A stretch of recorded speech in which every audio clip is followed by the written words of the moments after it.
Libya is a land of striking contrasts, where endless Sahara dunes stretch as far as the eye can see, their golden waves shifting with the wind and time. To the north, these arid sands meet the sparkling blue of the Mediterranean coast, a place where the desert's silence gives way to the gentle rhythm of waves and the bustle of coastal life. The vast desert silence, broken only by the whisper of the wind and the occasional footprints of travelers, has shaped generations of Libyans. Here, people have learned to endure, to adapt, and to find beauty and meaning in the harshest of environments, teaching lessons of resilience and survival that echo through the ages. Along the coast, ancient cities like Leptis Magna and Sabratha rise from the earth, their weathered stones telling stories of Roman grandeur. These ruins are more than relics. They are reminders of Libya's pivotal role as a crossroads of civilizations, where cultures met, mingled, and sometimes clashed. This duality, between the nomadic traditions of the desert and the cosmopolitan energy of the coast, continues to define Libya's complex and layered identity, shaping the lives and dreams of its people. Over centuries, conquerors from Phoenicians to Romans, Byzantines to Ottomans, and later Italians, left their mark on the land. Each wave of influence added new threads to Libya's rich tapestry, weaving together languages, religions, and traditions that still echo in its cities and countryside. Yet the idea of a unified Libya was slow to emerge.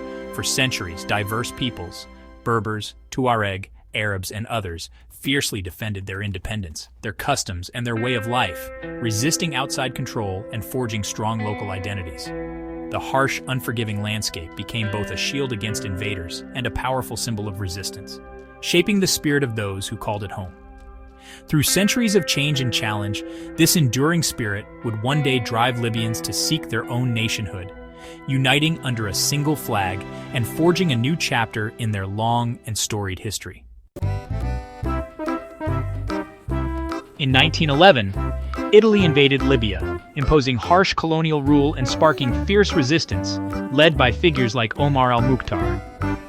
The scars of occupation deepened Libyans' resolve for self-rule. After World War II, the United Nations guided Libya's path to independence, uniting the regions of Tripolitania, Cyrenaica, and Fezzan. Mohammed Idris al-Senussi, a respected leader, became king in 1951 as Libya declared independence. Hope soared, but the new kingdom faced poverty, inexperience, and deep regional divides. Foreign aid propped up the fragile government, while King Idris struggled to balance competing interests. Building a modern state on traditional foundations proved daunting. The monarchy's early years were marked by quiet struggle and slow progress. Everything changed in 1959, a year that would forever alter the destiny of Libya and its people. That year, deep beneath the endless sands of the Libyan desert, vast reserves of oil were discovered, an event that would send shockwaves through the nation and the world. Almost overnight, Libya was transformed. Once among the poorest countries on Earth, it suddenly found itself thrust into the global spotlight as a major energy supplier. Oil money poured in, funding new infrastructure, modern buildings, and bustling ports. The skyline of Tripoli and Benghazi began to change, reflecting the nation's newfound wealth. But this rapid modernization came at a cost. While some neighborhoods flourished with luxury and opportunity, others remained mired in poverty. The gap between rich and poor widened, and the benefits of oil wealth were unevenly distributed. For many Libyans, prosperity remained just out of reach. As oil revenues soared, so did corruption. A small elite grew fabulously wealthy, while ordinary citizens struggled. Scenes of opulence contrasted sharply with the daily hardships faced by many. Public frustration grew, and accusations of greed and mismanagement became common. The oil boom also triggered a mass migration from rural areas to the cities. Families left behind their traditional ways of life, hoping for a better future in the urban centers. But the influx strained city resources, and many found themselves living in crowded, difficult conditions. The fabric of Libyan society began to fray. Meanwhile, the monarchy under King Idris seemed increasingly disconnected from the struggles of ordinary people. Young Libyans in particular grew restless. In cafes and on university campuses, they debated politics and demanded change, feeling that the old order no longer represented their hopes. Inspired by the wave of Arab nationalism sweeping across North Africa, A new generation of officers and students began to organize. They dreamed of revolution, of a Libya that would be free from corruption and foreign influence, and where the nation's wealth would benefit all. Yet the promise of oil, once seen as a blessing, became a source of deep division. Arguments erupted in parliament, and even in the streets, over who should control the nation's riches. Old tribal loyalties clashed with new political ambitions. Discontent simmered just beneath the surface. In markets and public squares, people whispered about injustice and the need for change. The air was thick with tension, and a sense of unrest began to take hold. Libya stood on the brink of upheaval, its future uncertain, as the oil boom's true price became clear.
New and uncertain chapter in its history.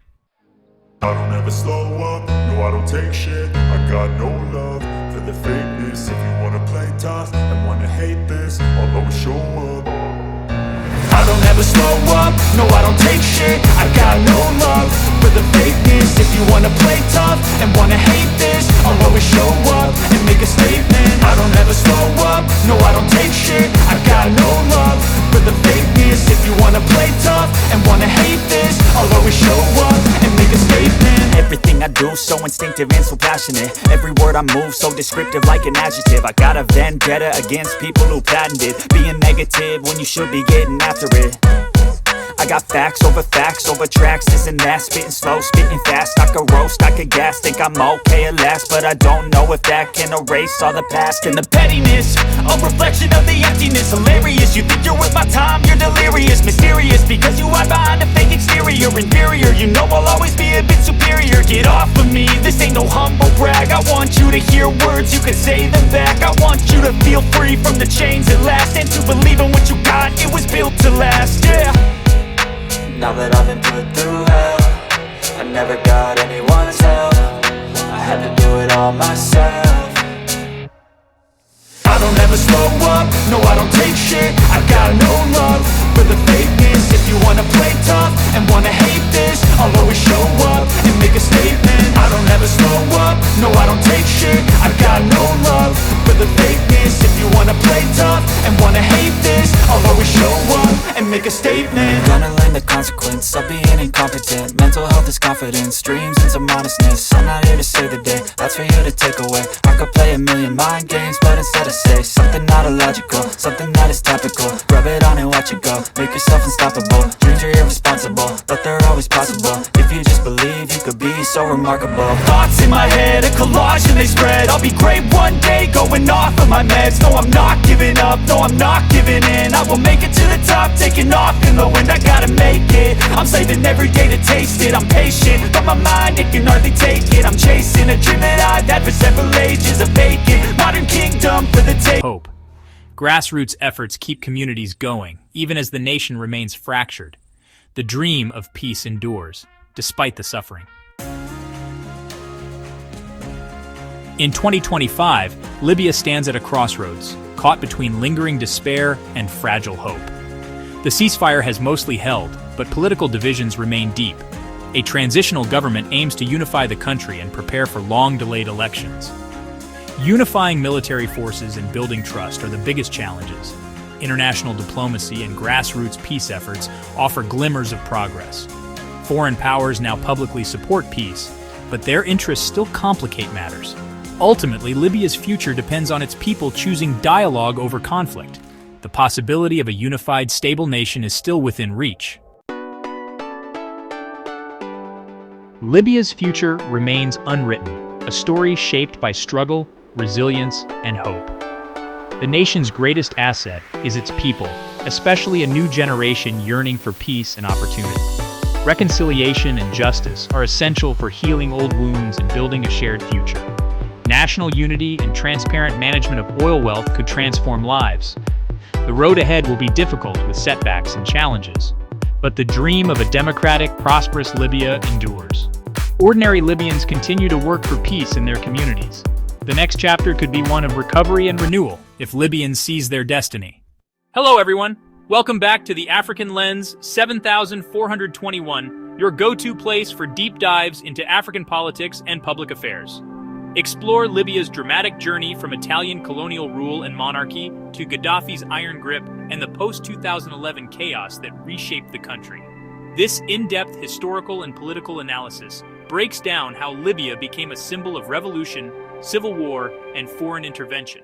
Subscribe for more geopolitical breakdowns and untold history. Let's break it all down.